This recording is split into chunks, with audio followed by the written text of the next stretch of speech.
on fera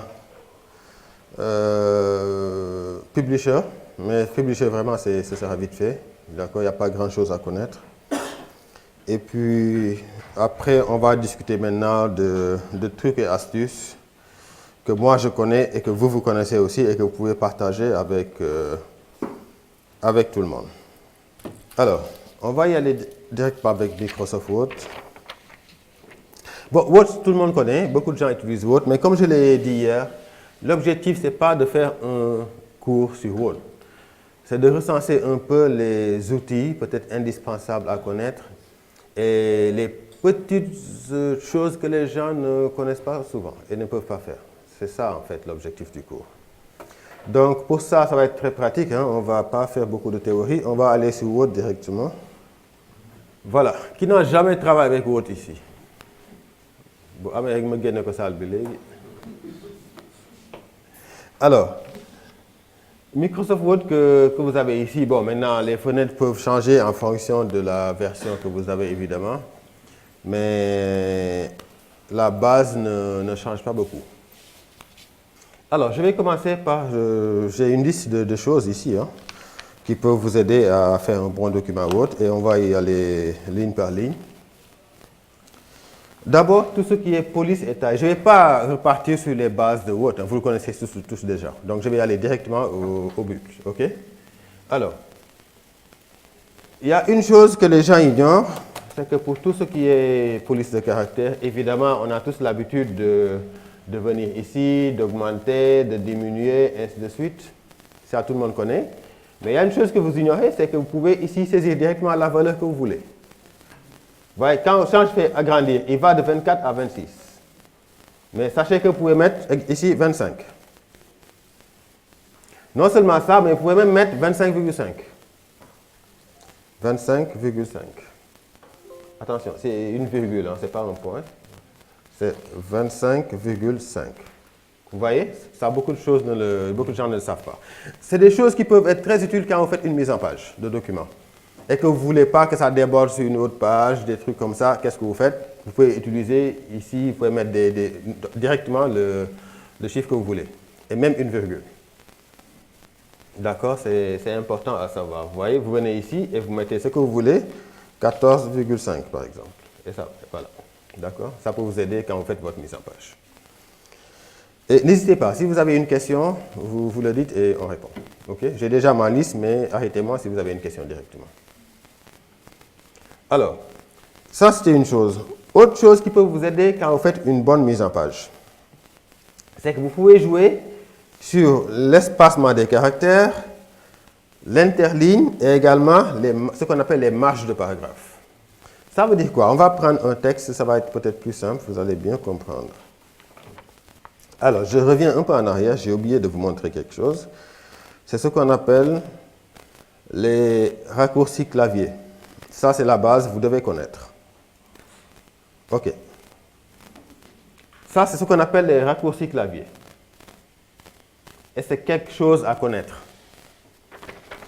D'accord? Il n'y en a pas beaucoup. Ça, il y en a d'autres, hein, mais ça, c'est le minimum de choses que vous devez connaître. Et il faut savoir aussi que ces raccourcis clavier ne marchent pas seulement avec Word. Ça marche avec n'importe quelle application, le plus souvent. D'accord?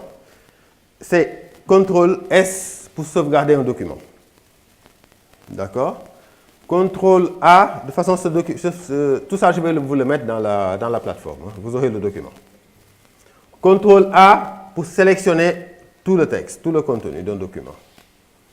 CTRL-C pour copier, c'est ce que vous connaissez le plus.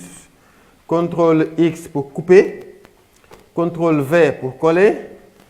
CTRL-O pour ouvrir un document. CTRL-N pour un nouveau document. CTRL-F pour chercher. CTRL-Z, CTRL-Y. Ça aussi, on utilise très souvent. Et CTRL-P. Ça, vraiment, c'est la base, c'est le minimum de choses qu'il faut connaître. Ça peut vous aider sur n'importe quelle application. Juste, et vous expliquer quelle est la différence entre CTRL-C et CTRL-X. Qui peut m'expliquer? Quelle est la différence entre CTRL-C et CTRL-X? Bonjour à tous, c'est Sina Doumbia. Okay. Bon, CTRL-C permet de copier un élément, soit une phrase ou bien un mot. Alors que CTRL-X, c'est pour couper le document. Une fois coupé, il faut l'amener quelque part. Voilà, donc juste expliquer que CTRL X, il copie et après il coupe. Alors que CTRL C, il copie seulement. C'est juste ça qu'il faut bien comprendre. CTRL C, il copie, mais il le laisse là-bas. Alors que CTRL X, il le copie, mais il l'enlève de là-bas pour le mettre là où vous voulez, avec CTRL V. Donc il faut bien comprendre ça. Alors, il n'y en a pas beaucoup, mais croyez-moi, il faut connaître ces choses-là. Et d'ailleurs, pour mieux se souvenir, c'est très simple, c'est en anglais. C, c'est save. A, c'est all. Donc, CTRL S, sauvegarder, c'est save. Donc, c'est pour sauvegarder. CTRL A, tout. All. All, le A, c'est all. Ça veut dire tout. Donc, on va sélectionner tout. Vous voyez, dès que vous traduisez en anglais, vous pouvez arriver à vous retrouver. Bon, C, c'est copie. X, c'est erase ou je ne sais pas quoi encore. V, bon, il y en a que je ne connais pas. Hein. O, c'est open. N, c'est new. F, c'est find. Z, je ne sais pas trop. Y non plus. P, c'est print. D'accord? Mais vraiment, si vous maîtrisez ces raccourcis clavier, ça peut vous faire gagner du temps. Quand vous travaillez, vous ne passez pas un jour sans utiliser ces raccourcis clavier-là. Donc, faites un effort pour bien vraiment les maîtriser. Et comme j'ai dit, ce n'est pas seulement pour Word, ça marche sur toutes les applications. Parce qu'il y a des applications où vous n'avez pas les menus. Parfois, il y a des applications où vous n'avez pas les menus copiés ici. Allez, voilà, vous n'avez pas ça. La seule option que vous avez, c'est CTRL-C, CTRL-V. Ou bien parfois le bouton droit, etc. Mais avec le clavier, c'est beaucoup plus rapide. Avec les raccourcis, c'est beaucoup plus rapide. D'accord? Donc ça, c'était un peu pour entamer le module. Alors, je disais tout à l'heure que quand vous voulez travailler sur une mise en page, vous pouvez jouer sur beaucoup de choses. Et c'est l'espacement des caractères, c'est l'interligne et c'est les marges de paragraphe. Ça veut dire quoi? Je vais vous donner rapidement un petit exercice. Enfin, on va le faire ensemble. Alors, j'ai tout ce texte-là. On va partir avec ce texte. Je vais enlever toute la mise en page. À partir de là, je fais un nouveau document. Voilà. Alors, on a ce texte-là, qui est un peu plus long. Et là, regardez, là, j'ai un problème d'affichage. On est d'accord? Parce que j'ai l'ascenseur horizontal qui peut me gêner un peu. Qu'est-ce que vous faites? Vous venez à affichage et vous dites... non, c'est même pas la peine. Ici, évidemment, avec quand vous changez l'écran, après 100%, en général, ça passe. Et là, maintenant, vous voyez mieux votre document. Et donc, avec les affichages, vous pouvez jouer sur comment va s'afficher votre document. C'est différent. Là, je n'ai ni diminué, ni augmenté la taille des caractères. Hein. C'est l'affichage sur l'écran que j'ai modifié. Il faut bien faire la différence entre les deux. Pardon? Oui, c'est la visibilité en fait, c'est l'affichage, d'accord? Il faut bien faire la différence entre les deux. Alors, ça permet de faire quoi? Ici, j'ai ce texte-là, supposons, qui déborde, qui fait ça, et je me dis, je veux coûte que ce document tienne sur une page. D'accord? Alors, quelle possibilité j'ai ici? Qu'est-ce que je peux faire? Il faut prendre le micro, s'il vous plaît. Passez-lui le micro. Après, on va passer là-bas pour changer de camp un peu. Bon, bonjour à tout le monde. Pour mettre ce texte dans une page, on peut réduire la taille de la caractère. OK. Première solution, réduire la taille des caractères. Sauf que, je peux peut-être aussi, il ne faut pas faire trop petit non plus. C'est ça le souci. Là, on est à 11. Je suis vraiment à la limite. En général, ne descendez pas vers 19, ça devient un peu compliqué. Sauf si, parfois on en a besoin, il n'y a pas de souci. Mais la règle générale, c'est vraiment 11, 12, 13. Mais ça ne veut pas dire qu'il faut toujours faire 11, 12, 13, pas du tout. Tout dépend de ce que vous voulez faire. D'accord? Mais en général, c'est du 11, 12, 13 pour les documents. Mais ça ne veut pas dire qu'il faut toujours faire ça. Hein? D'accord? Alors, ça c'est une chose, je joue sur... Là, j'étais à 11, je mets à 10. Et là, hop, c'est bon, déjà, j'ai ce qu'il faut. Mais il y a peut-être des cas où je ne peux pas mettre du 10. Ça veut dire que ça, ce n'est pas la bonne solution. Peut-être que j'aurais pu mettre 10,5 comme j'ai mis tout à l'heure, ou 11,5. D'accord? C'est la même chose. Par exemple, si j'avais mis 10 et que je me rends compte qu'il me reste beaucoup d'espace ici, je vais mettre 10,5. Et là, ça va descendre encore plus. Voilà. Vous voyez, vous pouvez jouer sur la taille de cette façon-là. Mais supposons que là, je ne dois pas descendre, le texte était quoi, en 11, je ne dois pas faire moins de 11. Ça veut dire qu'il me faut d'autres alternatives. Et quelles sont ces autres alternatives? Donc, on va passer à l'autre camp. Je pense qu'on peut jouer sur l'interligne et les marges. L'interligne et les marges. Oui. Alors, on va d'abord jouer les marges. C'est quoi les marges? Les marges, c'est ce que vous avez ici. Ici, et évidemment là et en bas. D'accord? Je peux jouer sur les marges. Si j'ai de l'espace, évidemment. Les marges, par défaut, en général, c'est 2,5. On peut les changer, hein? Mais ça descend avec 2,5. 2,5 cm en haut, 2,5 en bas, à gauche, à droite, etc. D'accord? Alors, je peux me dire ici, bon, je vais peut-être réduire, enlever les 5 mm de marge, faire 2 de marge, et peut-être que ça devrait aller. J'ai deux solutions pour ça. D'accord? C'est d'aller afficher, c'est plus rapide, hein? Cliquez 2 fois ici. Regardez, ici. C'est fichier, non, les choses ont changé là. Je vais à mise en page, je l'ai où encore? Mise en page ici. D'accord? Et marge. Mais tout ça, ça vous fait perdre du temps. Regardez, il suffit de cliquer, attention, je reviens, j'étais là, voilà. Regardez, ici dehors, pas dedans. Vous voyez ici la règle? Cliquez 2 fois ici et vous ouvrez les options de mise en page. Ça vous fait gagner du temps. Vous avez vu? Pas ici, hein, pas à l'intérieur, à l'extérieur de la règle. Il peut arriver aussi que cette règle ne soit pas visible. Parfois, votre ordinateur, il est comme ça, votre application. Vous ne voyez pas la règle. Il faut toujours l'afficher. Il faut toujours afficher la règle. Comment? En allant à Affichage et vous cliquez ici. Règle. Important. D'accord? Ensuite, ici donc, regardez, je clique 2 fois ici. Et là, j'ai les options de mise en page.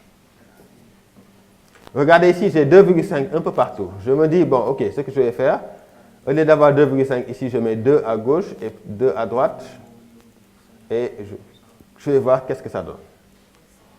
Et là, ça ne passe toujours pas. Qu'est-ce que je fais? Je retourne, regardez ici, je diminue en haut également, au lieu de 2,5, je mets 2. En bas, au lieu de 2,5, je mets 2. Voilà, et après, on voit ce que ça donne. Ça a bougé, mais il me reste encore un petit texte. Maintenant, à moi de voir, est-ce que je peux aller au-delà? Au lieu de 2, je mets 1,5, etc.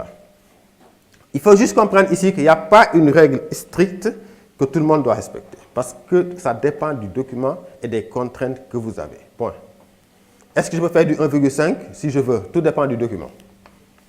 D'accord? Donc, il faut pas, je ne vais pas dire qu'il faut toujours mettre 2, qu'il faut... Non, tout dépend de votre document. Moi, je vous montre juste les possibilités que vous avez. D'accord? Ici, par exemple, je peux aller jusqu'à 1. Je pense que si je vais jusqu'à 1 ou 1,5, ça va aller. Mais supposons que je ne veux pas réduire encore les marges. Qu'est-ce qu'il me reste comme solution ici? Les interlignes. C'est quoi les interlignes? Il faut faire la différence entre interligne et marge de paragraphe. Interligne, c'est la distance que vous avez ici entre deux lignes. D'accord?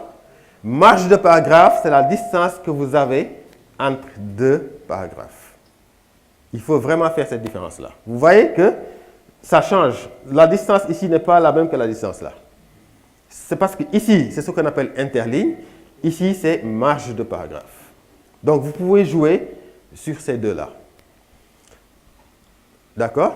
Et comment je peux jouer sur ces deux-là? Vous retournez toujours à mise en page. Ah non, c'est pas là-bas plutôt. Là, on est maintenant au niveau de... Regardez, l'affichage, j'étais ici au niveau de l'affichage. Je reviens à l'accueil pour revenir au niveau du menu d'accueil. D'accord? Alors, Pour interligne et marge de paragraphe, vous sélectionnez d'abord ce que vous voulez modifier. Pour sélectionner tout mon texte, qu'est-ce que je fais? CTRL A.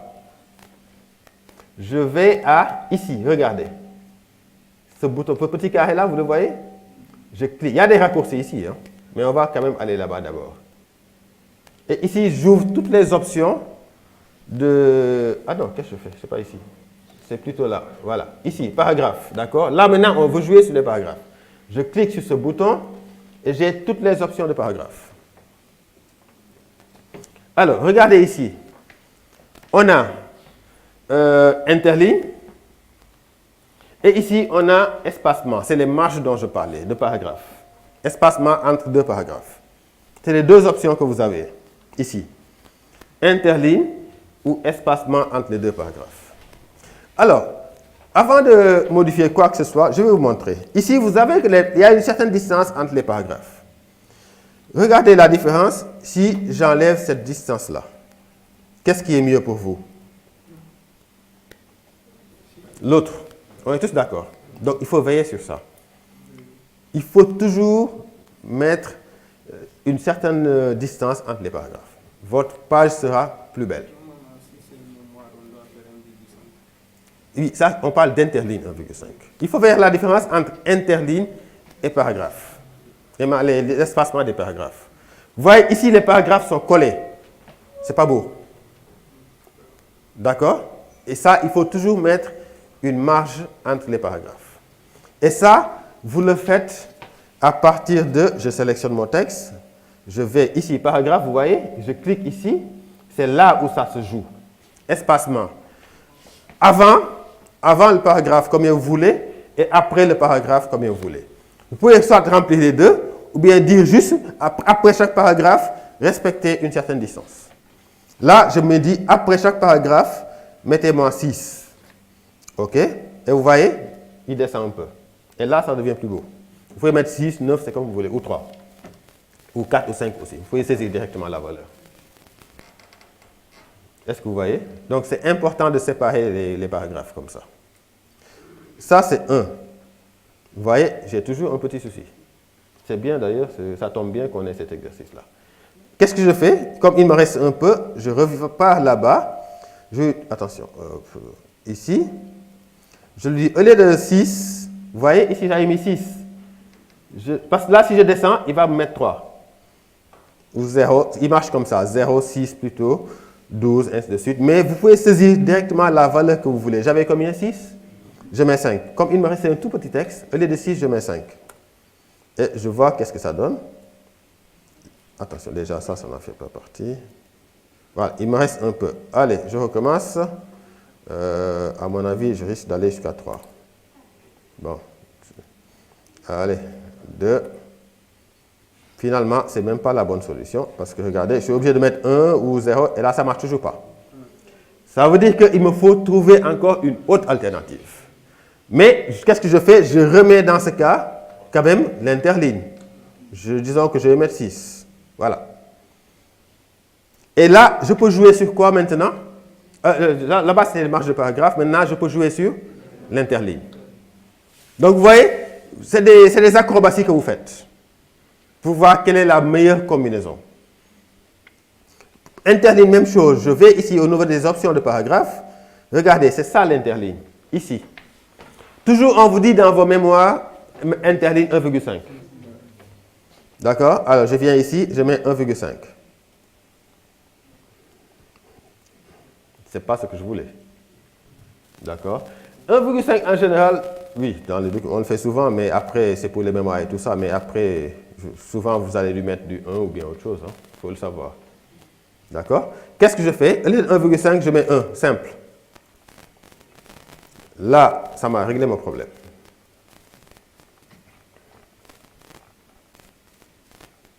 D'accord? Tout comme j'aurais pu saisir une valeur. Au lieu de 1,5 ou 1, je mets 1,4 ou 1,3 ou 1,2. Je fais des combinaisons jusqu'à arriver à ce que je veux. D'accord, je peux mettre 1,2. Attention. 1,2. Voilà, 1,3. Vous mettez la valeur que vous voulez. Donc, vous voyez, c'est des combinaisons que vous faites pour arriver à un bon résultat, tout simplement. Mais évidemment, il peut arriver que, quelles que soient les combinaisons, il est impossible de le faire sur une page. Dans ce cas, vous n'avez pas le choix. Parce qu'aussi, il ne faut pas faire n'importe quoi. Évidemment, tout dépend de votre document. Vous voyez parfois des documents où on a du texte en 8 ou 9. Hein. Tout dépend de ce que vous voulez faire. Dans d'autres, c'est du 14-20. Voilà, tout dépend de ce que vous voulez faire. Mais en tout cas, c'est les astuces à connaître justement pour réussir un bon document, tout simplement. D'accord? Il y a une chose qui aurait pu également nous servir, une dernière chose qui peut servir. Je vais créer un cas de figure où, par exemple, ça ne déborde pas de beaucoup. On a juste peut-être une ligne qui déborde ou un truc comme ça. Si je mets ici 5, qu'est-ce que j'ai? Attention. Ok. J'ai tout fait. J'ai utilisé les marges, interlignes, etc. C'est pour moi, je ne peux plus jouer sur ces outils-là. Il me reste une dernière chance. C'est laquelle? La personne qui trouve aura je vais lui payer à manger. Je pense Qui a la parole là? oui. Je pense que... Alors, après ça, vous n'allez plus prendre la parole. On va laisser les autres parler. D'accord, il a déjà commencé, on laisse terminer. Mais après ça, vous ne prendrez plus la parole. Oui. En fait, moi je pense que est-ce qu'on ne peut pas utiliser la règle verticale pour compresser les textes vers en bas? Non, les marges. Oui. Marges en haut et en bas. Oui, la règle verticale. La règle verticale. Parfois j'utilise cette solution. Quelle règle verticale, ça? Oui. Oui, mais ça, c'est les marges. Oui. Parce que les marges, je suis allé ici pour les corriger. Mais sachez qu'à partir de là, vous pouvez jouer sur les marges directement. Oui. D'accord? Vous voyez? La même chose ici. Ici, vous jouez sur les marges. Ou bien ici. Mais ici, il faut faire attention. Il faut attendre que ça fasse 2 flèches à gauche et à droite. Il ne faut pas déplacer ça. Pour jouer sur les marges, quand je veux le faire sur tout le document, ne déplacez pas ça. Non. Ça ne déplace que le paragraphe sur lequel vous êtes. Vous voyez? Qu'est-ce que vous faites? Vous posez la souris entre les deux jusqu'à ce que ça fasse une flèche comme ça. Et c'est à ce moment-là que vous bougez. Et là, c'est tout le document qui bouge. Donc, il faut bien faire attention à ça. Mais là, j'ai juste un raccourci pour jouer sur les marges. Marge du document. Tout comme si j'étais allé ici et je fais marge en haut, en bas, à gauche, à droite. C'est la même chose. Mais c'est important de connaître ce raccourci-là. Vous pouvez directement jouer ici, sur ça. Et en haut, et à gauche, et à droite. Faites juste la différence entre quand ça fait les flèches comme ça. Là, ça joue sur tout le document. Alors que si vous prenez ce petit taquet-là, c'est juste le paragraphe sur lequel vous êtes qui bouge. Faites juste cette différence-là. D'accord? Alors, je reviens à mon état de tout à l'heure. C'était ça ou pas? Bon, allez, c'est bon. Voilà. J'ai un petit débordement. Et là, je ne peux plus jouer sur tout ce que je viens de vous montrer. Il me reste une dernière solution. On va lui passer la parole. Il avait demandé depuis tout à l'heure. Une dernière solution.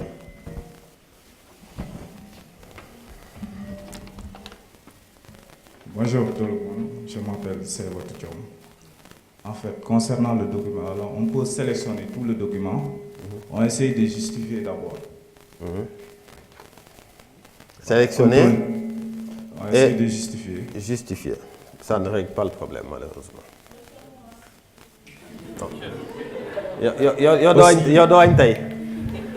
Non, on va prendre une dame. On va prendre... Madame, vous avez demandé la parole? Oui? Allez, prenez le micro, s'il vous plaît.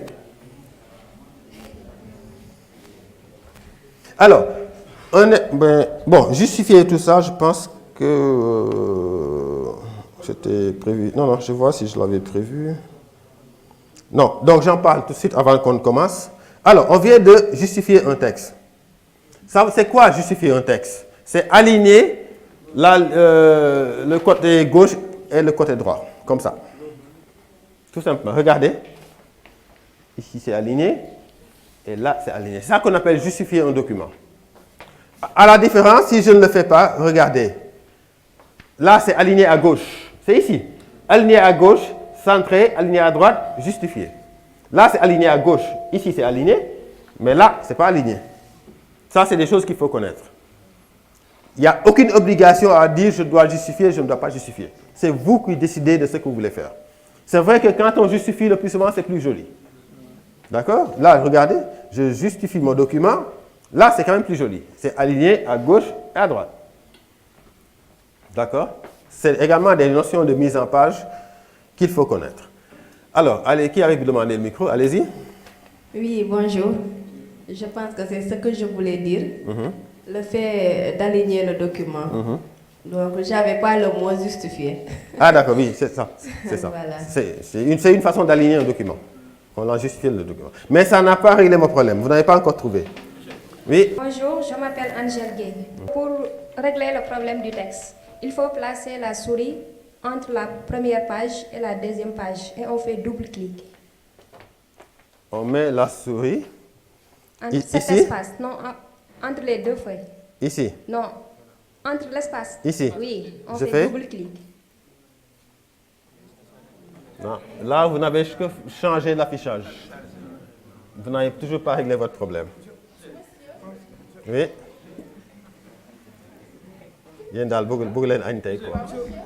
Non, on va changer de cas. Qui veut demander la parole ici? Une dame. Prenez le micro. Bonjour. Moi, j'ai l'habitude de changer la mise en page. Et directement, je change au format soit je change A4 ou A3. Et suivant, je diminue la taille. Mais ça, vous avez des contraintes pas possibles avec ça. Parce que les documents, de façon classique, c'est du A4. Donc, si vous le mettez en A3, vous allez l'imprimer comment? Vous voyez le problème? Si vous mettez en A3, A3, c'est 2 fois A4. C'est ça en 2. C'est ça qu'on appelle du A3. C'est ça le format A4. C'est tout ce que tout le monde utilise. Le A3, c'est ça multiplié par 2. Donc, si vous changez votre document à A3, après, vous allez l'imprimer comment? Ça va poser problème. D'accord? Moi, en général, je joue avec les polices. Maître Times New Roman, par exemple. Oui, c'est possible. C'est possible, hein, on peut jouer avec les polices. Mais a priori, en général, on change. Parfois, on se dit, mon document, je le mets à Arial ou bien en Times. Hein. Et si c'est ce que je veux, en général, je le laisse comme ça. C'est rare de changer de police parce qu'on veut que ça tienne sur une page, etc. En général, quand on utilise... et d'ailleurs, moi-même, je fais la faute le plus souvent. J'étais surpris de savoir qu'on dit un police de caractère. Ouais. Ouais. C'est une surprise pour tout le monde. Mais on dit un police de caractère. Mais tout le monde dit une police. Même moi, le plus souvent, je dis une police. D'accord? Et c'est un police de caractère. Mais donc, en général, quand on choisit un police de caractère, on ne change pas. Donc, c'est une petite idée quand même. Mais ce n'est pas ça. Ce n'est pas ce que j'attends. Oui, une dame encore. Il y a la possibilité de lui demander en fait, de le mettre sur une page. C'est pas maintenant. En fait, on lui dit, mets tout sur une page. Et automatiquement, il le met sur une page. Je ne sais pas si ça existe sur votre. Sur votre, non. Malheureusement. Voilà. Sur Excel, on va y venir d'ailleurs. Vous avez l'air de maîtriser Excel. Un peu, oui. Voilà, je vais faire appel à vous quand je vais faire Excel. Gratuitement. Alors, 2 dernières interventions. Une intervention ici et une là, et après on boucle. Bon, bonjour tout le monde. Alors là, je pense que monsieur, il faut résumer le texte. Il faut résumer le texte.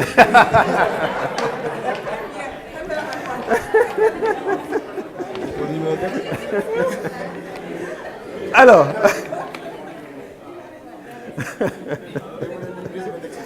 Bon, c'est pas forcément faux. Parce que, évidemment, si c'est votre propre texte que vous avez écrit, vous pouvez vous dire, peut-être qu'il y a quelques mots que je peux changer, une phrase que je peux changer. Ça peut être une solution. Hein? Parce que toutes les solutions que j'ai eues, ils ont donné ça. Oui, donc, ça peut être une solution. Si c'est votre propre texte, vous pouvez vous dire, peut-être que je peux modifier un peu cette expression-là, un petit mot, parce qu'il ne manque pas beaucoup. Donc, ça peut être une solution. Mais ce n'est toujours pas la solution. Dernière intervention ici. Non, vous avez déjà assez parlé. On prend monsieur là-bas, voilà. Donc, dans ce cas-là, c'est-à-dire que si vous voulez mettre la phrase, c'est-à-dire que le texte, c'est la même page, tu peux jouer sur la marge supérieure. C'est-à-dire que tu décales la marge supérieure et ça va permettre à la phrase... Ok, c'est des solutions. Mais comme j'ai dit, on a agi sur tout ça déjà. On a déjà agi sur les marges. Et on s'est dit, les marges, je ne peux plus y toucher. Interligne, je ne peux plus y toucher, etc., etc. Taille de caractère, on ne peut plus y toucher. Il reste juste une dernière option que je vais dire, parce que sinon, on va perdre beaucoup de temps sur ça. Bon, vous, une dernière fois, comme vous avez l'air d'insister, prenez le micro. Prenez le micro rapidement. Vous trouvez-vous vraiment Dubarsio. Donc je donnerai plus, j'aurai plus la parole. Dire quoi? En fait, je pense que, monsieur, on peut encore supprimer les interlignes.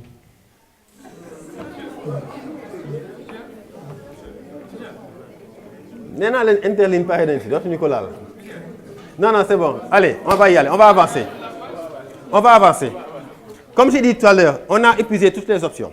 C'est ce que j'ai dit. Interligne, marge, on a tout fait. Il me reste une dernière chose aussi. Vous allez voir ce que je vais faire. Je vais jouer sur l'espacement des caractères. Regardez. Je sais que ici, cette ligne, j'ai un seul mot. D'accord? Regardez ce que je vais faire. Je sélectionne ça. Je vais ici à police. Paramètres avancés. Espacement des caractères. Je diminue légèrement de 0,3. Et voilà. J'ai gagné une ligne. En réalité, ce qu'il a fait, j'ai gagné une ligne, hein, mais comme c'est des lignes solidaires, au lieu de garder ici une ligne, il m'a remis une autre ligne. Ça veut dire qu'il suffit juste que je gagne. En réalité, j'avais deux lignes. Il suffit juste que je gagne encore une autre ligne et vous allez voir que le tout va monter. Regardez, je l'ai fait là-bas. Qu'est-ce que je fais après? Je regarde encore une autre partie où j'ai juste un ou deux mots qui débordent. Ici. Je sélectionne, je refais la même chose. Espacement, je mets 0,3. OK? Et le tour est joué. Et pourtant, ce n'est pas visible du tout ce que j'ai fait. Personne ne se rend compte que j'ai diminué l'espacement entre ces caractères parce que j'ai fait de 0,3, ça ne se voit pas beaucoup. Qui avait cette astuce-là? Est-ce que vous avez compris ce que j'ai fait? Il y a ce qu'on appelle l'espacement entre les caractères. Regardez ici. J'ai diminué l'espacement sur cette ligne-là. Est-ce que c'est visible? On ne le voit même pas. Parce que j'ai juste mis du 0,3. Ça commence à se voir quand on met du 0,51 et ainsi de suite. Vous allez voir tout de suite. Regardez. Je refais la même chose sur tout ça. Je sélectionne. Ici, espacement des caractères. Je mets, voilà, 0,1, 2, 3, 4, 5. Regardez. Ah non, là, j'ai plutôt augmenté l'espacement. Est-ce que vous voyez? Parce qu'il y a des textes, quand on fait des mises en page, des flyers, des machins, parfois on écarte les caractères hein, pour faire un peu de design. C'est ici que ça se fait. Je viens ici, étendu, je mets 1, 2, 3, 4, 5, je mets ce que je veux, regardez. Vous voyez? Vous avez vu la différence entre ce texte-là et ce texte-là? Je peux encore augmenter, vous allez peut-être mieux voir. Regardez. Allez, je vais mettre beaucoup plus, 2 ou 3, voilà. Voilà. Vous avez vu? Pour faire du design, on le fait parfois, mais c'est souvent dans des affiches, des flyers, des pages de garde, des ceci, des cela. Et peut-être des titres légèrement, voilà. Mais ça peut être également une astuce pour gagner une ligne. Je reviens à tout ça. Regardez, qu'est-ce que j'ai fait? C'était ça. Je reviens totalement au début, vous allez comprendre. Regardez, c'était ça le début de mon texte. On était ici. N'est-ce pas? Vous avez une question? Oui, vous pouvez intervenir, passez le micro.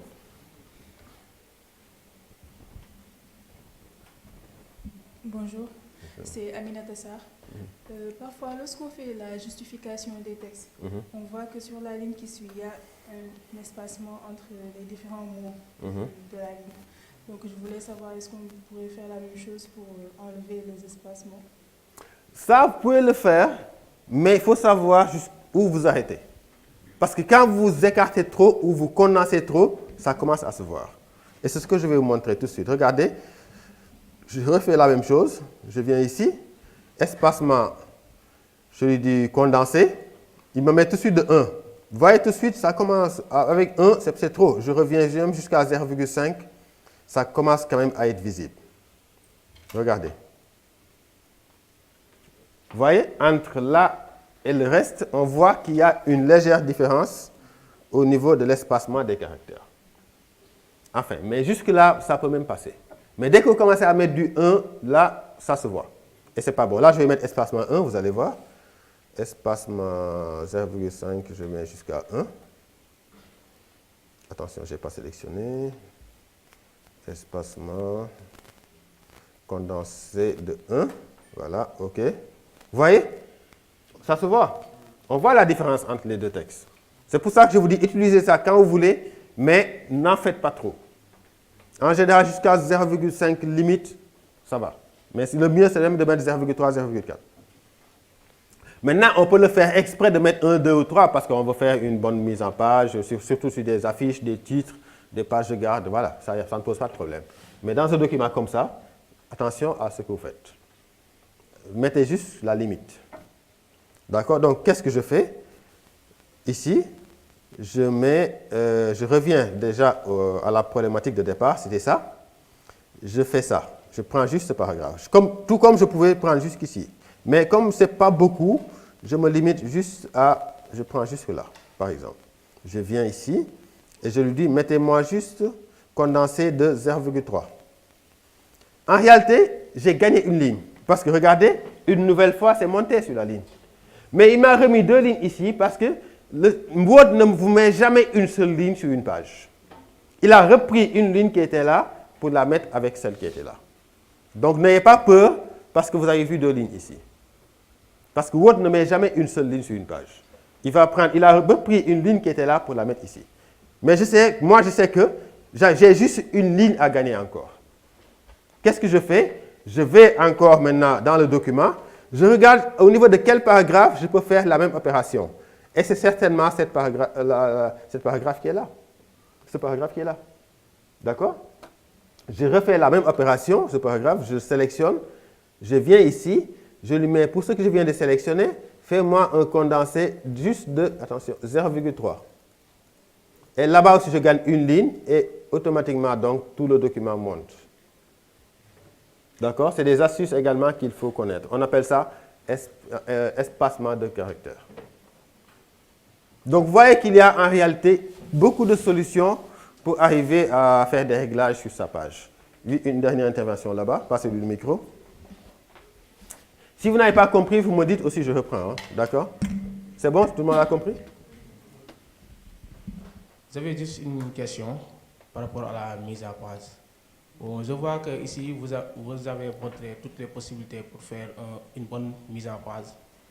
Et je voulais savoir, pour faire un bon document scientifique, quelles sont les normes à respecter pour faire ce document, un document scientifique, du moins. Alors, les normes, j'imagine qu'en général, on vous les donne à l'école, quand vous faites votre mémoire. En général, c'est les normes qu'on vous donne à l'école. Il y a des normes, disons, classiques, d'accord, mais je pense que ça dépend du document que vous devez faire, et dans ce cas, on vous donne les directions à respecter. Et je pense que chaque secteur, certainement, a ses trucs par rapport à ça. C'est bon? Là, personnellement, moi, je ne sais pas, ça dépend. Mais c'est sûr qu'on vous le donne à l'école pour le moment. D'accord?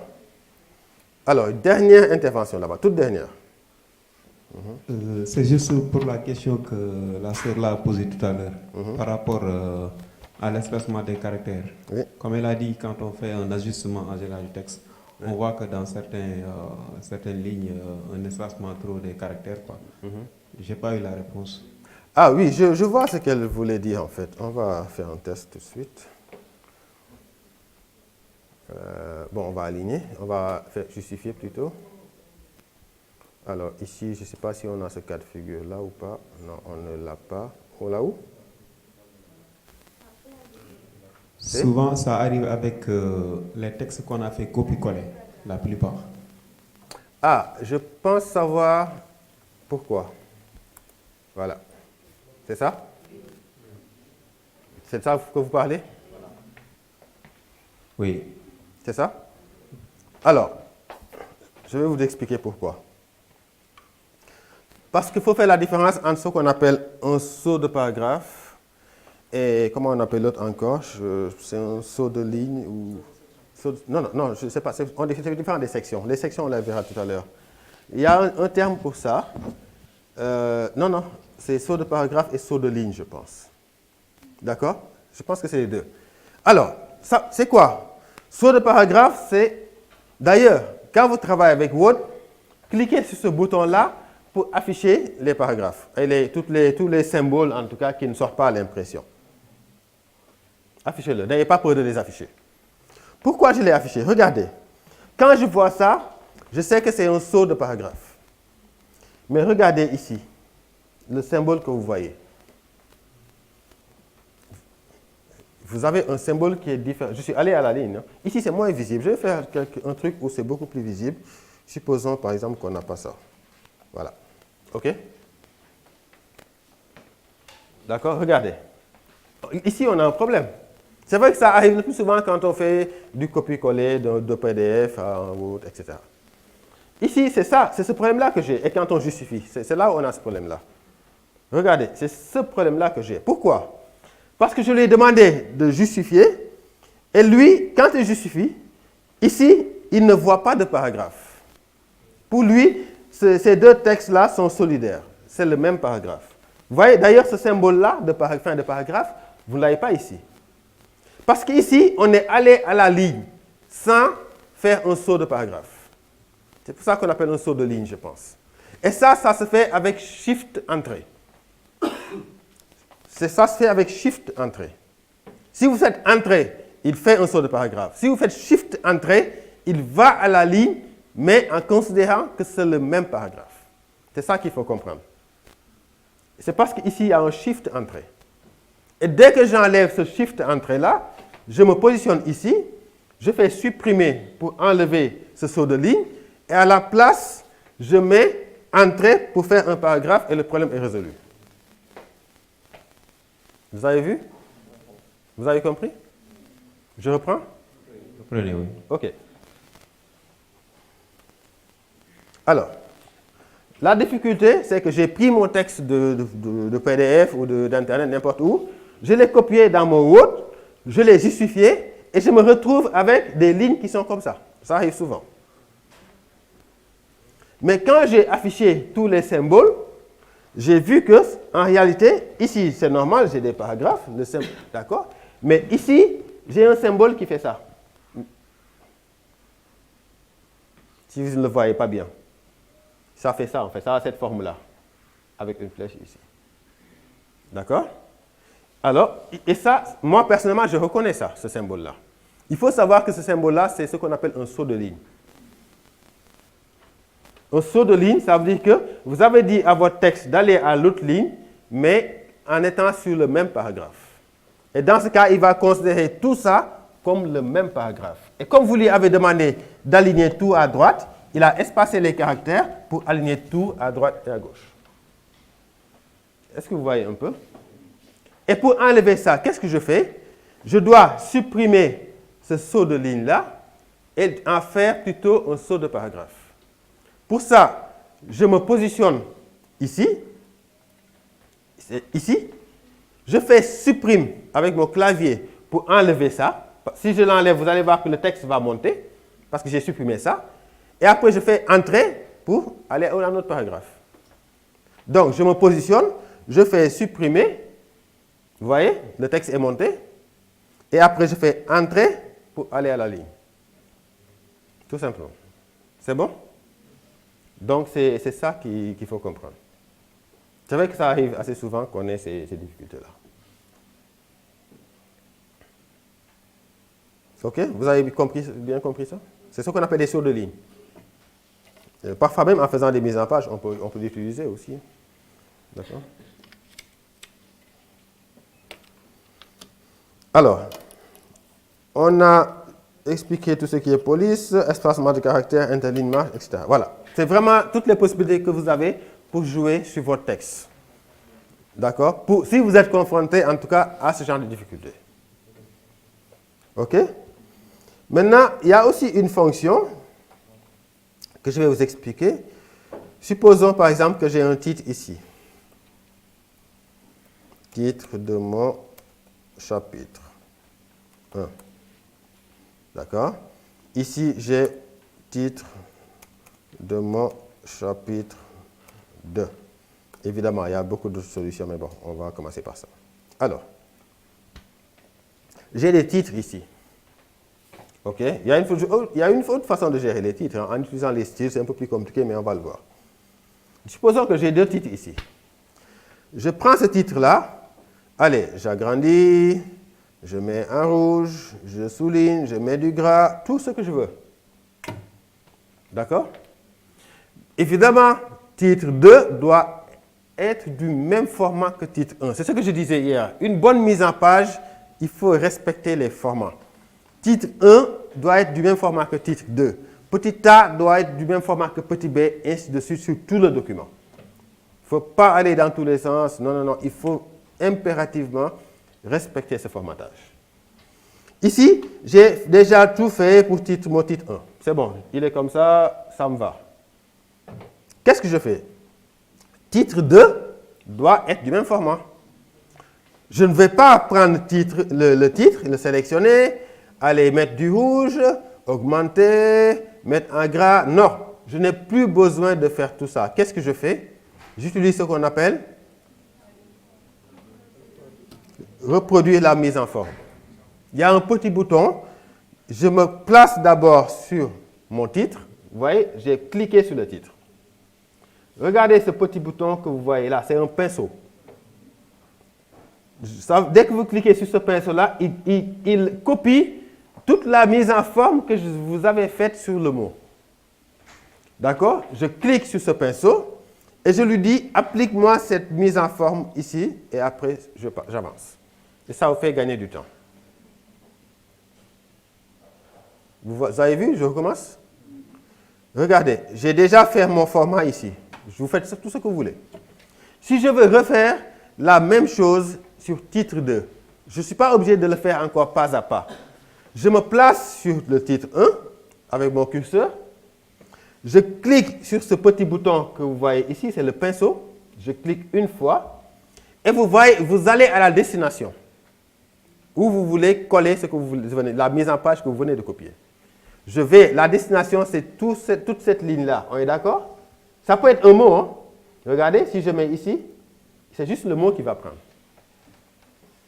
Donc, qu'est-ce que je fais? Je recommence, je copie. Je prends toute la ligne en cliquant ici. Ou bien je pose la souris et je glisse jusqu'à la fin. Et là, il me fait la même chose sur mon titre 2. Ainsi de suite, ainsi de suite, ainsi de suite.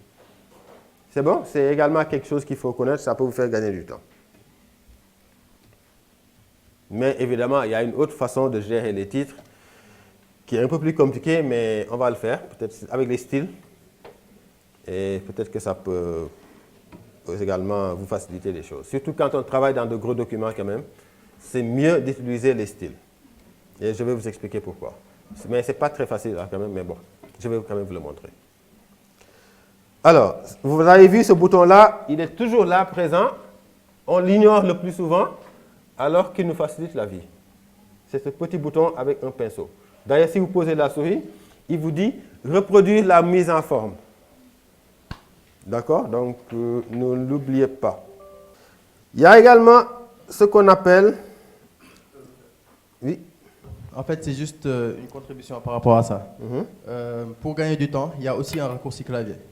C'est comme CTRL-C, CTRL-V, sauf qu'en plus de ça, on va appuyer sur Maj. Ok, donc, alors on recommence. Ok, on se place d'abord. Oui, voilà. On va sélectionner le titre de mon chapitre 1. Oui, je clique. Non, non, non. Pas besoin, non. Ok, après. On va juste sélectionner et faire CTRL-MAJ-C.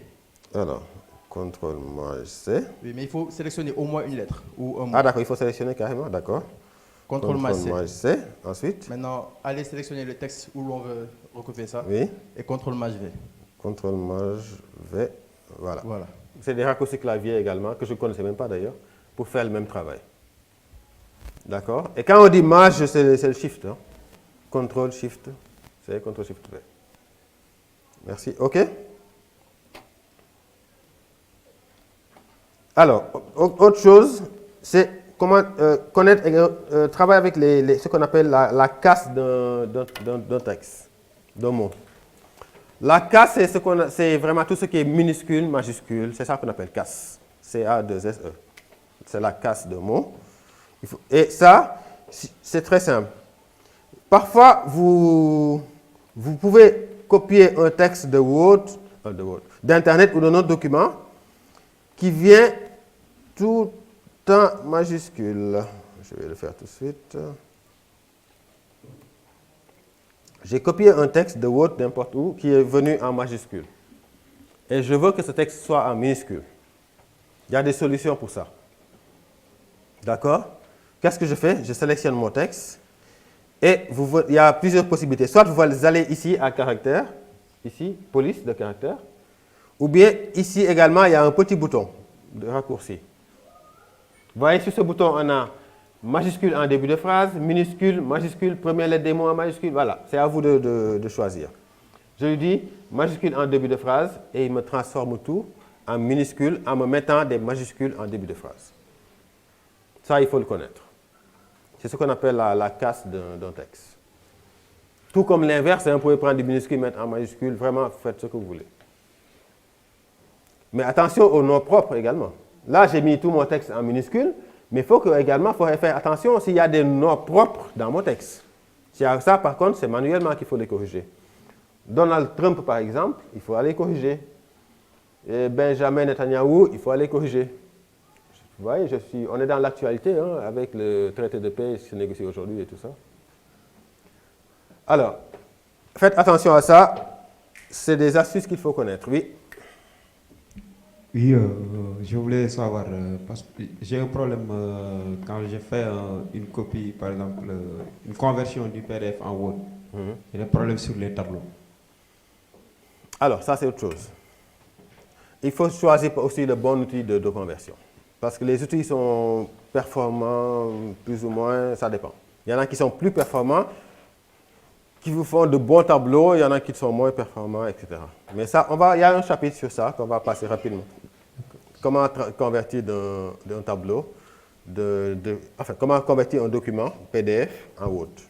Vous pouvez vous retrouver avec un document Word plus ou moins bien fait. Vous pouvez vous retrouver avec un document Word avec vraiment beaucoup de soucis, surtout quand il y a beaucoup de tableaux. D'accord? Maintenant, si vous avez un bon convertisseur, tant mieux. Sinon, il faudra manuellement peut-être corriger les résultats. D'accord? J'ai des problèmes sur même les tableaux, pour faire des modifications sur les tableaux. Vous ne pouvez pas le faire? Non. Ça veut dire que vous n'avez pas un bon convertisseur. On va voir ça tout à l'heure. Il y a quand même des convertisseurs qui convertissent bien les tableaux. D'accord? On va faire ça tout à l'heure. Donc, vous voyez un peu, c'est ce bouton-là. Vous voyez un A qui est là, A majuscule, A minuscule là, c'est ce bouton. Sinon, vous pouvez toujours aller à ici, vous voyez, et voilà, ici, vous dites majuscule ou minuscule, vous choisissez. D'accord? Mais le mieux, c'est d'utiliser vraiment ce bouton-là. D'accord?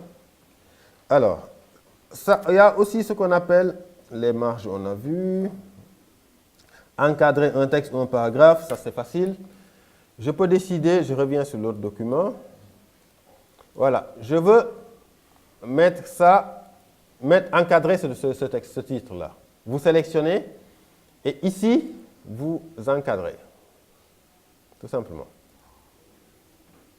D'accord? Ça c'est facile, tout le monde le fait, je pense. OK, mais vous pouvez aussi modifier le style de trait, voilà, choisir d'autres styles si vous voulez, plus grand, plus large, plus ceci, plus cela, vous pouvez utiliser ça. Et après, donc voilà, mettre tout ça, vous pouvez changer les couleurs. Rouge, ok. Alors, je le remets ici, attention, voilà, tout en rouge, ok, voilà. C'est bon, j'avance ou bien c'est bon? Voilà, ça tout le monde le fait. C'est encadrer un texte, un document ou tout ce que vous voulez. Vous sélectionnez et vous encadrez. Vous pouvez changer les options. Et pour les options, ça se change. Regardez ici, vous cliquez sur ce bouton, bordure et trame. Et c'est ici que vous changez les options. Tout simplement. D'accord? Alors, il y a ce qu'on appelle les remplacements automatiques. Très important à connaître. Regardez ce que je vais faire ici.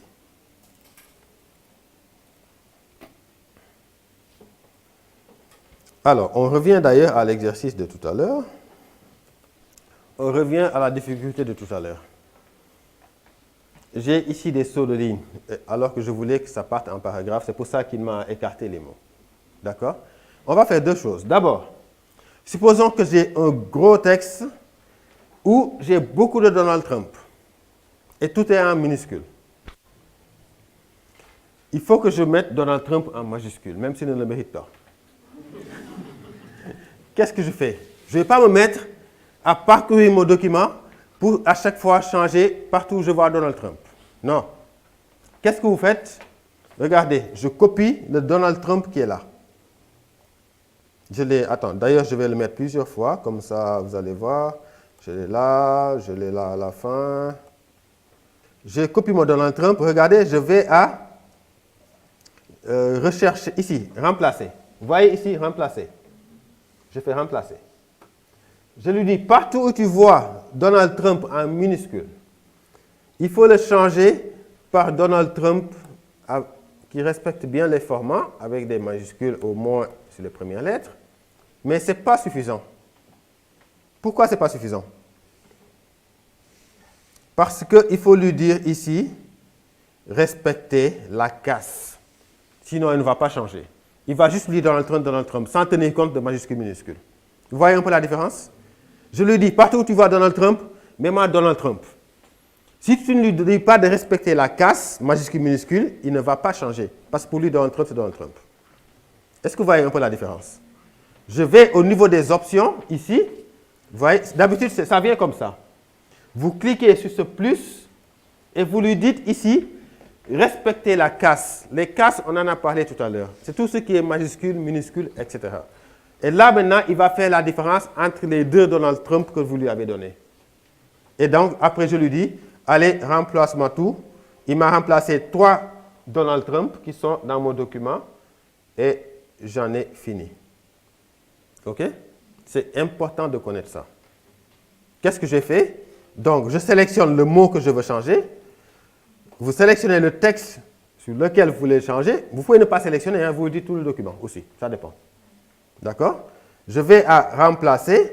Vous mettez ici ce qu'il doit chercher, ici ce qu'il doit remplacer, mettre à la place.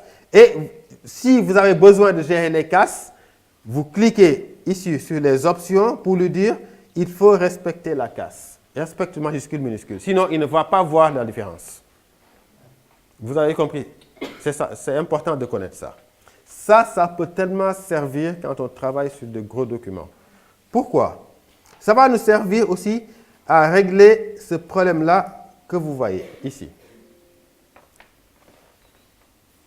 Vous pouvez copier un document de 50 pages d'un PDF ou de Word et vous retrouver avec ces sauts de ligne-là. Comment faire pour corriger ça de façon automatique?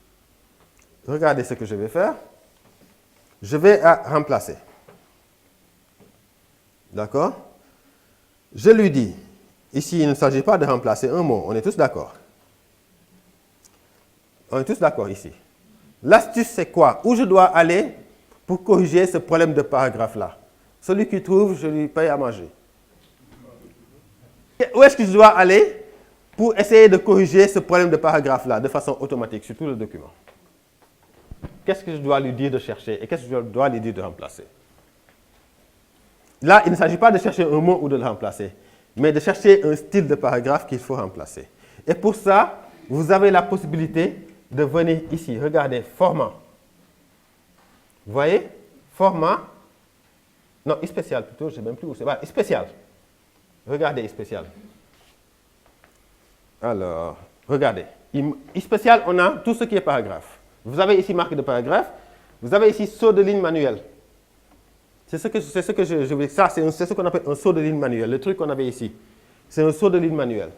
Je lui dis, ici, j'étais là. N'oubliez pas que j'étais là. Je cherche ce que je dois changer. Je clique ici d'abord. Je vais à spécial. Je lui dis, cherche-moi tout ce qui est saut de ligne manuel. Et tu me le remplaces. Je vais à remplacer par des marques de paragraphe. Remplacer tout. Et il a remplacé 4 fois. Et après, je suis bon. OK? Je recommence. autant vous pouvez faire des recherches et remplacer sur du texte, autant vous pouvez le faire sur des formats, des styles de mise en page. J'ai fait un copier-coller d'un document qui fait 50, 100 ou 1000 pages et qui est venu avec des sauts de ligne manuels. C'est ça qu'on appelle des sauts de ligne manuels. Pour le corriger, je n'ai pas besoin de le faire un par un et de passer la journée sur ça. Je peux utiliser cette fonction remplacer. Je vais à remplacer. Ici, j'enlève donc ce que j'avais. Je ne vais pas mettre un mot, ce n'est pas un mot que je veux changer. C'est un style de mise en page. Et heureusement, vous avez ça en allant à spécial. Et spécial ici, je lui dis, change-moi tout ce qui est saut de ligne manuel. Il faut bien savoir aussi ce que vous voulez changer. Cherche-moi où tu trouves un saut de ligne manuel et à la place, tu me mets une marque de paragraphe. D'accord? Qu'est-ce que je fais? Donc ici, je fais saut de ligne manuel. C'est ça qu'il va chercher. Et il va remplacer par une marque de paragraphe. Et je fais remplacer tout. Et après, il a fait 4 remplacements et il m'a remplacé tout mon texte. C'est bon? De la même façon, si je veux coller tout ce texte-là, ne pas faire de saut de ligne. Supposons qu'au départ, j'ai un texte comme ça. Je veux mettre un seul paragraphe avec tout ça et enlever tout ce qui est saut de ligne. Il y a une astuce aussi pour ça. Qu'est-ce que je fais? Je vous montre toutes les possibilités que vous pouvez avoir. C'est des cas de figure auxquels vous devez faire face quand vous travaillez sur beaucoup de documents. Ici, j'ai un texte qui est venu comme ça. Je me dis que ce n'est vraiment pas la peine, ça part de la même chose. Je ne veux pas faire de saut de ligne comme ça. Je veux mettre un seul bloc. Ça veut dire qu'il faut que tout ça, ça monte. Les paragraphes montent ici, que tout ça monte. D'accord? Qu'est-ce que je fais? Évidemment, dans un bon texte, on a ici des points. Hein. Je remets tout ça. Voilà. OK, voilà. Qu'est-ce que je fais? OK, je sélectionne mon texte. Évidemment, je vais à remplacer. Mais là, qu'est-ce que je vais chercher et qu'est-ce que je vais remplacer? Qu'est-ce que je vais chercher? Qu'est-ce que je vais chercher ici? Marque de paragraphe. On est tous d'accord? Donc, je lui dis, cherche-moi partout une marque de paragraphe. Et je vais le remplacer par quoi? C'est ça l'astuce aussi. Je vais remplacer cette marque de paragraphe par quoi? Si je veux supprimer la marque de paragraphe.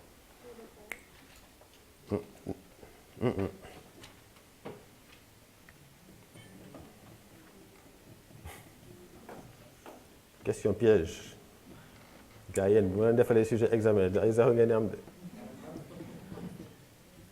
allez évaluer sur ce module, hein? Et il y aura des petites questions très subtiles. Il y a vraiment une astuce ici. Vous avez compris la problématique, n'est-ce pas? Je veux faire monter tout mon texte et le coller en un seul bloc. Si j'enlève les paragraphes, le texte qui était en bas, il va monter. Mais s'il monte, qu'est-ce qu'il va faire? Il va se coller. Mais attention. Attention.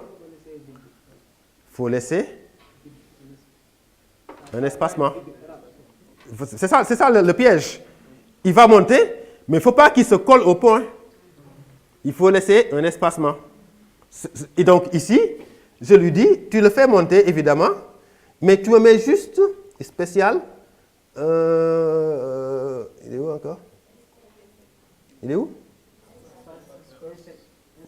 Voilà, espace. Ou bien vous pouvez saisir ici directement l'espace. Regardez, je fais remplacer tout. Oui. OK, fermé. Voilà. Il a tout fait monter, mais évidemment en laissant un espace. C'était ça l'astuce. Donc vous voyez? C'est bon? Donc avec cette fonction-là, vous pouvez faire énormément de choses. Oui. De la même façon, vous pouvez aller dans le sens inverse. En le disant, partout où vous voyez un point, mettez le paragraphe suivant en bas. Là, ce qui suit, mettez-le dans un autre paragraphe. Voilà, il y a vraiment beaucoup de possibilités. Oui.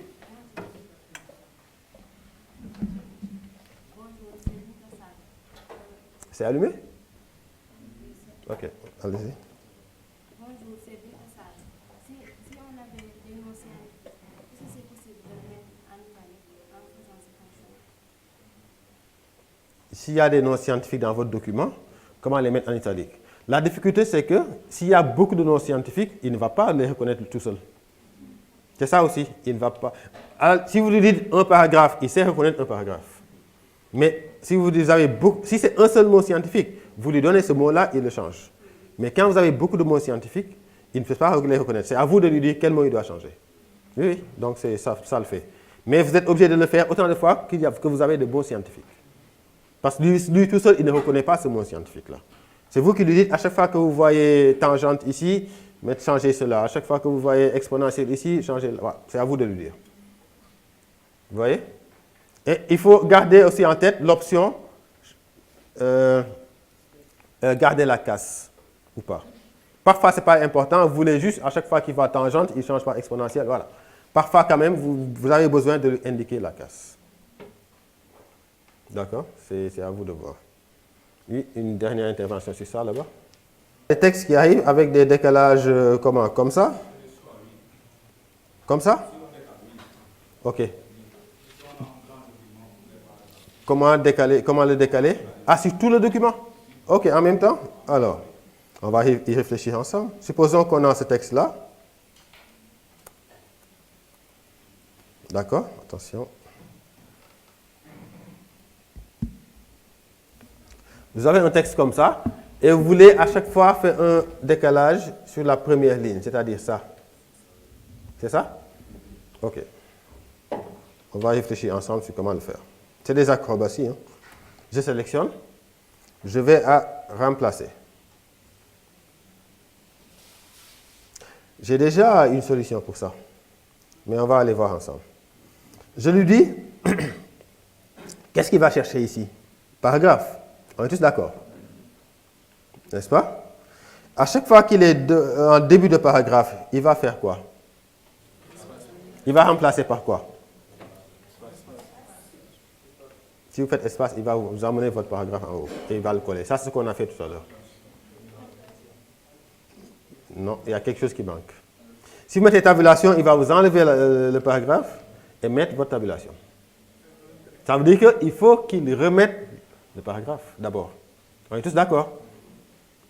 Là, partout où il trouve paragraphe, il faut qu'il laisse là-bas le paragraphe. Il ne faut pas qu'il l'enlève. Donc, vous lui dites, ici, mettez-moi aussi une marque de paragraphe, mais en plus, ajoutez une tabulation. Je ne sais pas maintenant si ici, tabulation, voilà. Est-ce que vous voyez? C'est ça, il faut faire attention. Si vous ne mettez pas marque de paragraphe, il va vous enlever le paragraphe qui est là et mettre uniquement la tabulation. Mais là, on veut garder le paragraphe, on veut juste ajouter une tabulation. Donc, qu'est-ce que je lui dis? À chaque fois que vous voyez paragraphe, gardez le paragraphe, ajoutez juste une tabulation. OK? Et là, je fais remplacer tout. Et on va voir si le travail a été fait. Je ne pense même pas. Attention, remplacer tout. Oui. OK. Fermé. Voilà, c'est fait. On est bon? C'est bon, je recommence. Vous avez compris? Voilà. Il faut vraiment réfléchir avec une certaine logique pour savoir qu'est-ce qu'il faut chercher et qu'est-ce qu'il faut remplacer. C'est bon? Mais vraiment, c'est une fonctionnalité qui peut vous faciliter la vie. Et il faut toujours garder ça en tête, que vous avez cette possibilité de faire les choses de façon automatisée. Vous voyez, j'avais raison quand je disais que les gens utilisent Word sans vraiment connaître les astuces. Oui? Oui? Oui, prenez le micro. C'est la dernière fois que vous prenez la parole. Donnez-lui le micro.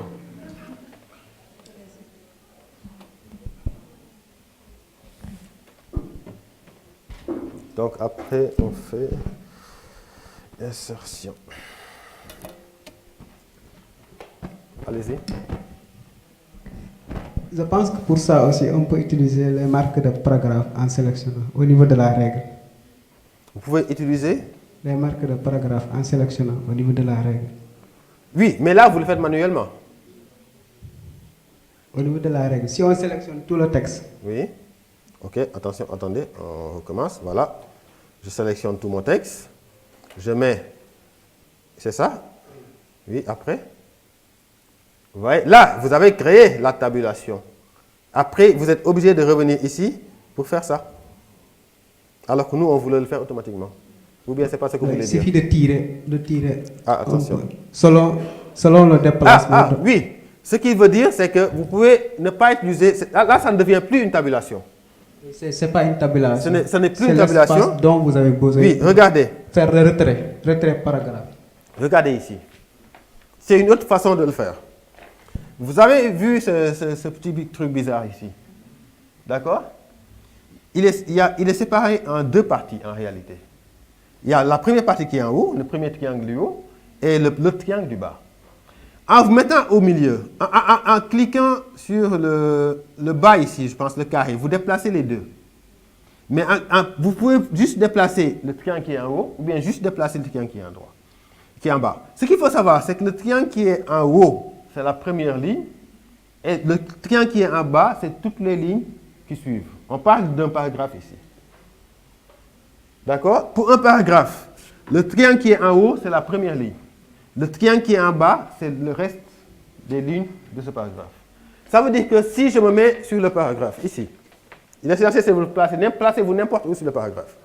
Regardez, si je déplace le triangle qui est en haut, là, juste celui qui est en haut, vous voyez, c'est juste la première ligne qui se déplace. Si je déplace le triangle qui est en bas, c'est juste le reste des lignes qui se déplacent. Alors que si je déplace le petit carré, c'est tout l'ensemble qui se déplace. Ça, c'est quelque chose qu'il faut comprendre aussi. Ça veut dire que si je veux faire une certaine distance ici entre entre la première ligne, juste décalée comme ça, je peux soit faire des tabulations, ou bien lui dire, pour ce paragraphe-là, placez-vous n'importe où, décalez-moi toujours la première ligne de 1 cm. Et puis c'est tout. Et c'est une autre façon également de faire ça.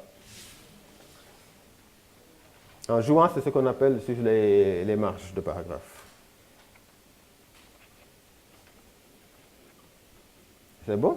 D'ailleurs, il arrive souvent que vous avez un texte qui est décalé d'une façon ou d'une autre comme ça. Il faut jeter un coup d'œil sur ça. Toujours. Toujours jeter un coup d'œil sur ça, tout simplement. On est d'accord? Mais moi, personnellement, je préfère ne pas jouer avec les marges de paragraphe et jouer avec les tabulations. Mais chacun a ses préférences. OK? Alors, on va faire dernière intervention. Prenez le micro en attendant. Alors, insertion, lettrine, symbole, image, forme, capture d'écran. OK. Allez-y rapidement. Je demande si on veut coller une image à côté du texte, sans pour autant que les autres lignes, sans pour autant que... C'est ce qui suit d'ailleurs. Tout de suite, c'est ce qu'on va aborder. Donc, c'est ce qu'on appelle tout ce qui est insertion. On va faire rapidement tout ce qui est insertion. D'accord? Alors, déjà, les lettrines. C'est quoi les lettrines? Les lettrines, c'est... alors, est-ce qu'on l'a encore? Insertion. On l'a ici ou pas? Normalement... Voilà, ici. Lettrines, c'est ça qu'on appelle les lettrines. Bon, supposons que j'ai un texte où il n'y a pas de guillemets. C'est ça qu'on appelle les lettrines. Vous le voyez souvent dans les textes, où la première lettre d'un paragraphe est mise en évidence, en surbrillance comme ça. Ça, vous pouvez le faire de façon automatique. Ça fait de l'effet, hein, mais bon, voilà. Mais évitez ça dans les documents sérieux, officiels, etc. On ne le fait pas. C'est ça qu'on appelle lettrine. Qu'est-ce que j'ai fait? Vous vous placez là où vous voulez mettre votre lettrine. À insertion, vous voyez ce petit bouton-là, ajouter une lettrine. Vous cliquez et vous lui dites dans le texte, tout simplement. Et vous avez votre lettrine. Ça, c'est du design. Et après, évidemment, la lettrine, vous pouvez toujours diminuer, augmenter, voilà, c'est à vous de voir. C'est bon? Et vous l'avez à insertion. Insertion, lettrine, c'est ici.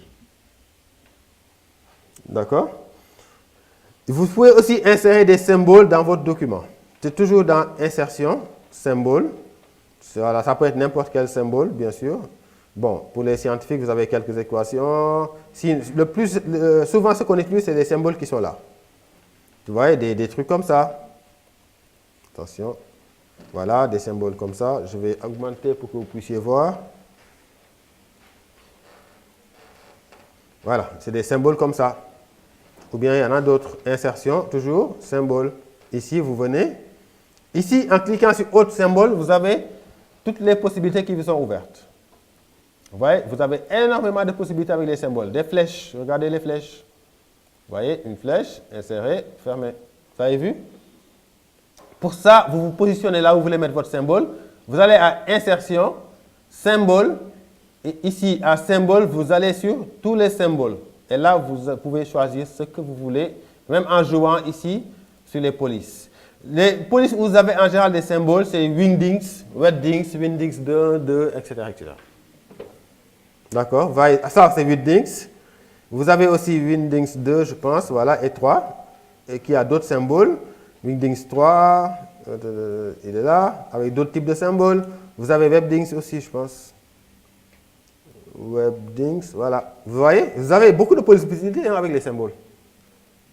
Donc faites un tour là-bas, vous allez voir toutes les possibilités que vous avez. D'accord? Là, j'ai quoi? Voilà, une loupe, un œil, des oreilles, vélo, tout ce que vous voulez. Vous avez beaucoup de choses. Et pour ça, c'est dans insertion, symbole. Ici, vous allez autre symbole et vous pouvez même changer ce que vous avez en changeant les polices de caractère ici. D'accord? Mais le plus souvent, c'est Webdings. Allez à W, quoi, tout simplement. C'est plus rapide. OK? Donc, vous avez là-bas au moins 3 ou 4 polices où il y a beaucoup de symboles. Webdings, voilà. Faites ce que vous voulez. Vous avez des croix, des lunes, vous avez tout. C'est bon? Alors, ça, c'est les symboles. Et évidemment, les symboles, vous pouvez agrandir aussi. Hein? C'est comme du texte, en réalité. Vous pouvez agrandir, changer les couleurs, faire ce que vous voulez. D'accord? Et aussi, pour les images, je veux insérer la photo, comme on parle de Donald Trump, je veux insérer une photo de Donald Trump, tout simplement. Allez. Ça ne manque certainement pas. C'est une belle photo qui va manquer, mais une photo, ça ne manque pas. Alors.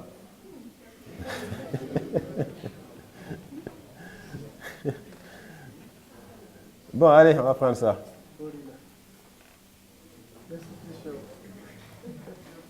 Il a été destitué? S'il est destitué aujourd'hui, je paye à manger à tout le monde. Donc, je copie l'image. Je reviens ici. Et voilà, supposons que... Bon, j'enlève ça, ça va me gêner. Allez, il disparaît. OK. Je vais mettre une photo de Donald Trump, ici. Je colle. Attention. Donc, vous pouvez faire du copier-coller ou bien insérer directement l'image. Ça, tout le monde le fait. Je pense qu'on ne doit pas perdre du temps sur ça. Voilà, la photo de Donald Trump. Pourtant, c'est une belle photo. Hein? OK? Maintenant, il y a des options. D'abord, il faut savoir que vous pouvez retravailler une image sur Word. Comment? Si je veux réduire la photo, je veux juste Donald Trump, et je me dis qu'à gauche et à droite, il y a beaucoup trop d'éléments, j'en ai pas besoin. Je clique sur la photo. Vous allez à... format, c'est où encore? Vous cliquez 2 fois, mise en forme.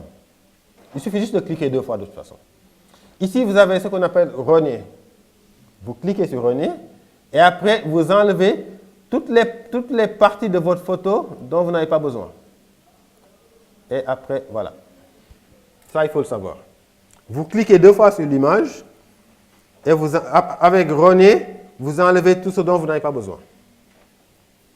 On est bon? Il y a autre chose aussi, je ne vais pas laisser mon document comme ça. Il faut que le texte puisse monter au niveau de l'image. On est tous d'accord? Qu'est-ce que je fais pour ça? Je sélectionne l'image, toujours, et je vais toujours dans mise en forme, je vais à habillage. Habillage, vous avez beaucoup d'options. D'accord? Je lui dis, attendez, ah non, c'est l'autre, c'est pas habillage, c'est à position. D'accord? Position, je lui dis, mets-moi la photo à gauche, le texte à droite. Ou bien, la photo à droite, le texte à gauche. Vous voyez, tout ça, c'est dans position. Donc, vous sélectionnez la photo, d'abord, et ici, vous avez position. Et vous lui dites, photo à gauche ou photo à droite, c'est à vous de voir. Je dis photo à gauche. Pourquoi photo à gauche? Parce que ça, c'est des règles que les designers utilisent. Comme il est plutôt, vu sa position, il regarde de ce côté, c'est mieux de mettre la photo là-bas. Comme ça, il va faire face au texte. Si vous le mettez comme ça, il va faire face à l'extérieur. Mais ça, c'est des règles de design, en fait. C'est les designers qui respectent ces choses-là. D'accord? Moi, je le mettrai plutôt à gauche pour respecter un peu les normes. Et là, ça passe mieux. C'est comme ça qu'on le fait. Et évidemment, vous pouvez réduire, diminuer la taille de votre photo, vraiment faire ce que vous voulez. Voilà. C'est bon? Vous sélectionnez la photo et vous allez à position et là, vous choisissez. Vous avez même d'autres possibilités, hein, au centre du document de la page, au centre, voilà, toutes les possibilités sont là. Et évidemment, après, vous pouvez toujours le déplacer légèrement, vous mettez où vous voulez. Et encore mieux, vous pouvez tourner votre image si vous voulez. D'accord? Pour tourner l'image, je sélectionne. Vous voyez ce petit bouton-là? C'est ça qui vous permet de tourner l'image. Et après, vous le placez où vous voulez. D'accord? Évidemment, vous pouvez aussi modifier légèrement les couleurs en cliquant toujours 2 fois sur l'image. Vous cliquez toujours 2 fois sur l'image pour ouvrir les options sur l'image. Tout simplement. Oui, tout de suite. Dès que vous arrivez ici, regardez correction. Vous pouvez modifier légèrement les couleurs. Plus foncé, plus clair, etc. C'est comme vous voulez. Ou bien le mettre en noir et blanc. Voilà, mettre d'autres couleurs. Vous voyez, ici quand même, vous avez beaucoup d'options. On est d'accord? Alors, allez-y avec votre question. Donc, prenez le micro. Cette juste ligne-là. Pour savoir, au niveau de ma machine, moi, je n'ai pas la mise en forme affichée. Donc, comment est-ce qu'on peut faire pour faire afficher toutes les options? Vous avez cliqué 2 fois sur l'image? Cliquez 2 fois sur l'image. En fait, je n'ai même pas le mise en forme, je n'ai même pas. Je vois. Là, j'ai pas... vous avez une image? Ah, d'accord, il faut d'abord insérer Ah oui, c'est sur l'image qu'il faut cliquer. C'est une fois que vous insérez l'image, dès que vous cliquez 2 fois, il vous ouvre une mise en forme. Ça marche, merci. D'accord? C'est sur l'image qu'il faut cliquer. Vous insérez d'abord l'image. Pour insérer une image, il y a 2 possibilités. Copier-coller, ça marche. Ou bien vous allez à insertion, image, et là, vous prenez l'image sur votre ordinateur. Donc, c'est ça. Je suis là. Je fais insertion, image, et là, je sélectionne l'image sur mon ordinateur. Et ça, c'est la même chose. C'est la même chose. Ou bien copier-coller, tout simplement. C'est bon? Alors, on termine rapidement cette ligne avant de... Alors, on a inséré image, c'est bon. Symbole, les formes. Qu'est-ce qu'on appelle les formes ici? C'est insertion. C'est ça les formes. Les petits carrés, les flèches, les ceci, les cela. C'est ça qu'on appelle les formes. C'est ce que vous avez ici. Vous regardez, vous allez à insertion, forme. Vous avez ici des carrés, des flèches, des cercles, des ceci, des cela. Vous pouvez en avoir besoin pour faire telle ou telle chose. Et dans ce cas, qu'est-ce que vous faites? Vous prenez et vous glissez et voilà votre forme. D'accord? Ça peut être utile pour faire des trucs, des organigrammes, des ceci ou des cela. D'accord? Mais vous avez vraiment énormément de possibilités là-bas. Évidemment, vous pouvez changer les couleurs, les contours, faire des effets sur les formes. Tout est ici. Changer la couleur, voilà. Vous pouvez faire ce que vous voulez avec ça. Ça, c'est toujours dans insertion, forme. Vous cliquez sur la forme et après, vous dessinez votre forme, tout simplement. C'est bon? Et à part les formes, vous avez... Ah, capture d'écran. Parfois, vous avez besoin de mettre une capture d'écran sur votre document. Ça, on l'a fait hier, je pense. Voilà, c'est la même chose. Installez l'outil capture d'écran de Windows. C'est vraiment le plus simple. Il y a d'autres outils, hein? Mais avec Windows, vous avez l'outil capture d'écran. Ouvrez-le et mettez-le même dans votre barre de raccourci qui est là en bas. Et là, à chaque fois que vous en avez besoin, vous cliquez. Regardez, moi, je clique. Ah, supposons que je suis sur une page comme ça, par exemple. Ici, par exemple, je veux... Allez, qu'est-ce que je veux mettre? Supposons, même pour la photo, au lieu d'enregistrer la photo, je peux dire, je vais faire ça, l'outil capture d'écran que j'ouvre, je fais nouveau, et je dessine directement ce que je veux. C'est ça que je veux. À partir de là, je fais copier, et dans mon document, je fais coller. Ou bien à partir de là, je peux enregistrer directement ce que je viens de prendre, tout simplement. Donc cet outil de capture d'écran-là, ça peut être très utile. Et ça se trouve toujours dans votre application, au niveau d'accessoires Windows, outil de capture d'écran. Vous le prenez ici et vous le faites glisser en bas au niveau de vos raccourcis. Et comme ça, il va rester là-bas. Moi, le mien, il est là. À chaque fois que j'en ai besoin, je viens juste cliquer ici. Et il s'ouvre. Non. Vous voyez, il est là, je clique à chaque fois et puis c'est tout. Après, je fais nouveau et je prends ce que je veux. Et il me le met dans l'application. Maintenant, soit vous enregistrez, vous copiez, vous faites ce que vous voulez. Ça peut être utile. OK? Donc ça, c'est tout ce qui est capture d'écran. Et il y a aussi ce qu'on appelle les effets WordArt. Quand on fait une mise en page, les pages de garde, des invitations, des ceci ou cela, on peut se permettre de faire un peu de WordArt. WordArt, c'est ce qu'on a toujours dans insertion. C'est logique. Hein? Quand on veut insérer des choses, évidemment, on va dans insertion. C'est vraiment logique. Ici, regardez, c'est ça qu'on appelle le WordArt. C'est les effets, c'est des textes qui sont comme ça, avec un certain effet. Ombre ici, des nuances de ceci ou de cela. Je prends ça, vous voyez, et après, je mets ce que je veux ici. Je le place où je veux, je fais descendre ça. Et ça, je le prends, je le mets là. Vous voyez, c'est ça qu'on appelle WordArt. C'est des textes avec des effets. Il est très simple. Pour le prendre, vous cliquez où vous voulez le mettre.